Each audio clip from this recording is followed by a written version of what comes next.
Utang mo talaga, BBM. Diktador ka. Oh, ito, utang na naman. Ha? Nilabas ito ng Manila Bulletin. Alam nyo naman kung ano karakas ng Manila Bulletin, kayo na humusga. Pero nilabas nila, anong sabi?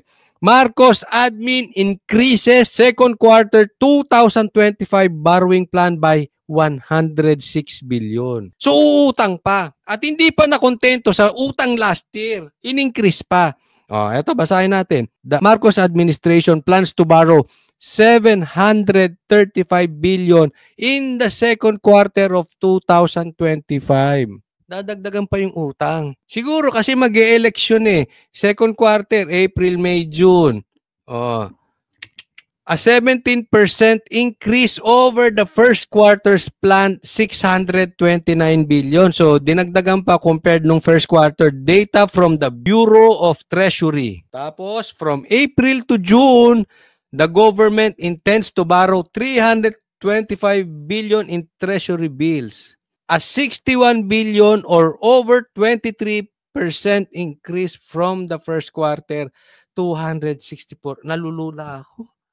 Marcos, hindi ka pa nakontento sa inutang mo. Utang mo talaga, Marcos. Utang mo, Marcos. The bills will comprise over 44% of the total second quarter debt offerings. Saan napupunta? Sino magbabayad niyan? Di taong bayan.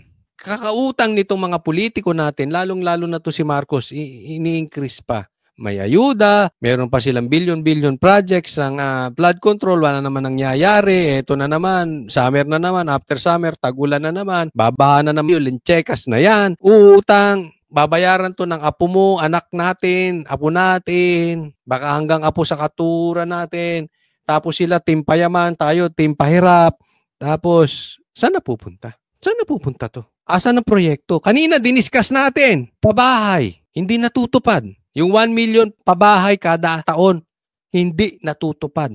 3 taon na wala pang 1 milyon na baka nga wala pang 3 pabahay na gagawa itong Marcos na ito. Dadagdag pa ng utang. Yung gutom ng taong bayan, diniscuss din natin, tumataas. Saan napupunta tong inuutang ni Marcos? Saan mo pa dadalhin yan? Ayaw ka pa nung utang mo nung first quarter, dadagdagan nyo pa. May ayuda. Gutom pa rin. Asan ang proyekto? May bago bang tulay? Meron bang bagong MRT? Sige nga, anong infrastructure? Ba't kailangan nating umutang ng ganito? Utang mo, Marcos. Ayusin mo itong mga Hindi naman siguro fake news to Manila Bulletin. Hindi ka naman ipe-fake news dito eh. Di ba? Magkakandakuba na yung mga kababayan natin kakatrabaho. Hindi man lang natin nakikita kung saan ito mapupunta. Alam mo, dapat silipin mo na to, Claire. Diba? AFP. Hindi nyo ba pwedeng tanungin si Marcos? Tignan muna, saan na ba napupunta itong pera ng taong ba? Patay dito si BP Sara. Alam nyo kung bakit patay si BP Sara dito? Ha? BP Sara will be the next president. That's for sure.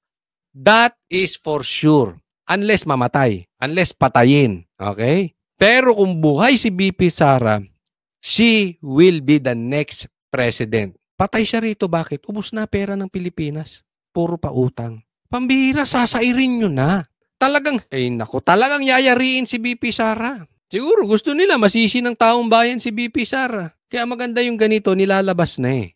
Nababaon tayo. Okay lang sana kung merong gumaganda ang trabaho kasi ang daming infrastructure, gumaganda ang negosyo, dahil gumaganda ang negosyo, maraming yumayaman, so napupunta. Diba? Okay lang naman kasi yun. Kung halimbawa tayo, uutang ka sa bangko, dadalhin mo sa trabaho, okay lang yun, walang problema yun. Dadalhin mo sa negosyo dahil kikita ka naman.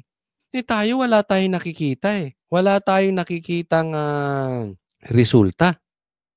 Tapos ganito, dagdag pa. Ang laki na nga nang napunta. Ano to, sa election nyo na naman ba? Ako'y nagtatanong lang, Marcos, sa election na naman ba ito? Kaya kayo nagdadagdag. Ang laki na nga na inaidagdag ngayong taon na ito dahil sa ayuda na sinisisi na nga kayo ni Magalong dahil sinasabi niya, gagamitin nyo sa election. Pambira naman, Marcos. So, sana, gusto ko yung babae kaninang nag-report. Sana tanungin nyo ito. Tanungin mo ito kay Claire. Kasi marunong magtanong. Alam mo yung ibang mainstream media, parang tanga magtanong, hindi marunong magtanong dito kay Claire eh. Ha? Parang sumisip-sip pa yung mga tanong, ganun ang tanungan.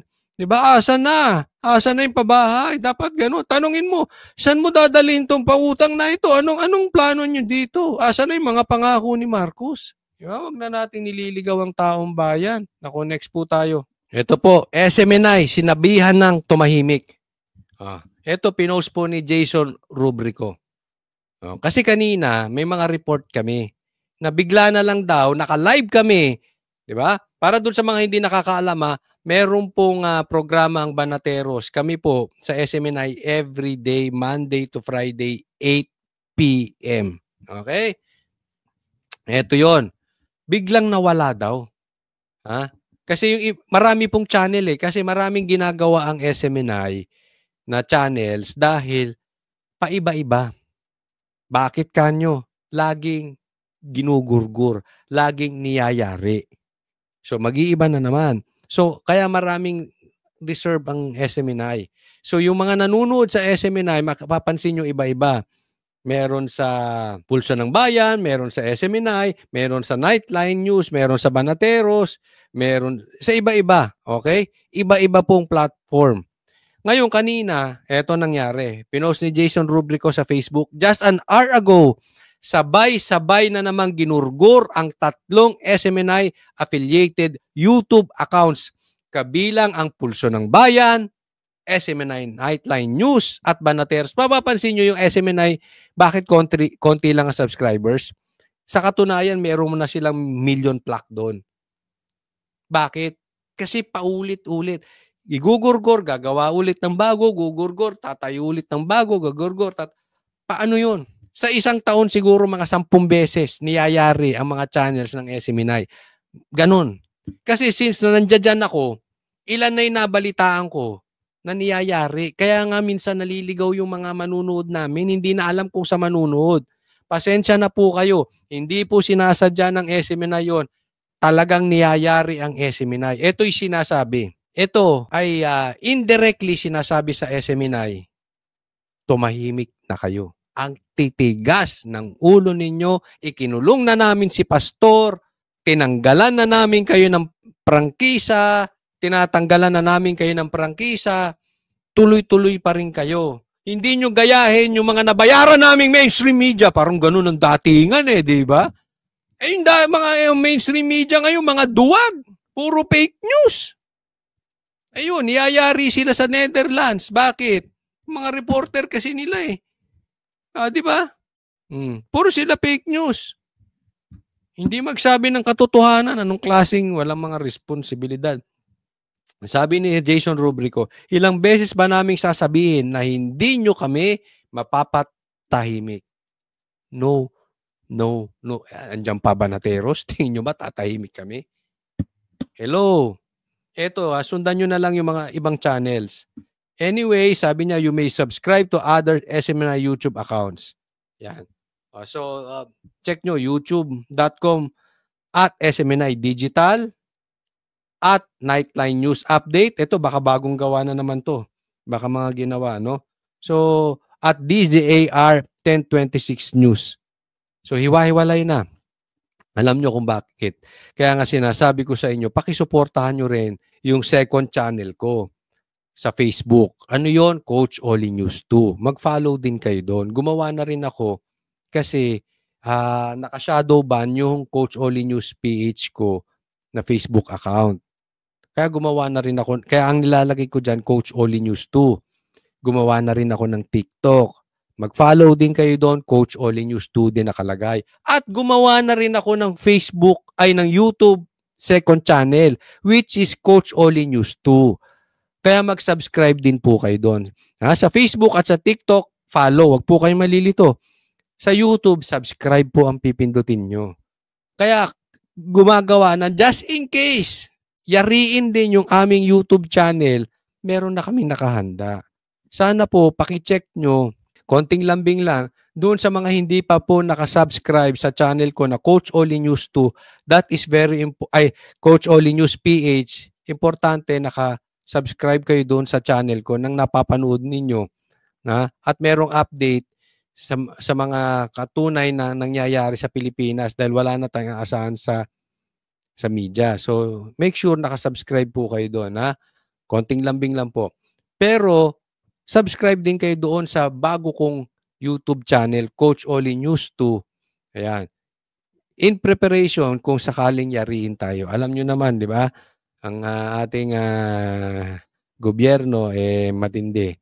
No? So, tulong-tulong tayo dahil hindi lang naman kaming banateros, hindi lang naman kaming SMNI. Kami lang yung direct na tinamaan, si Pastor Kibuloy. Pero yung mga vloggers talagang pinapatahimik. And they are preparing yung pananahimik para pag talagang nag-full blast yung election, hindi makatulong sa Team Duterte. Tapos, pag sumampa na yung impeachment ni VP Sara, hindi na balanse ang balita kasi tahimik ang SMNI, pinapatahimik ang SMNI at pinapatahimik ang mga vloggers. Di ba? At syempre, yung hearing din ni Tatay Digong, kasi lahat nahawakan na nila eh. Di ba? Yan nga yung kinikwento namin kanina nung kinikwento ni Jay na even yung mga barangay captain, barangay tanod doon, nahirapan sila mangampanya kasi hawak na sa kabila. Ang hindi lang nila kayang hawakan vloggers. Diyan sila nahihirapan. Media, mainstream media, hawak na nila eh. Except SMNI at saka yung iba-iba pa ha.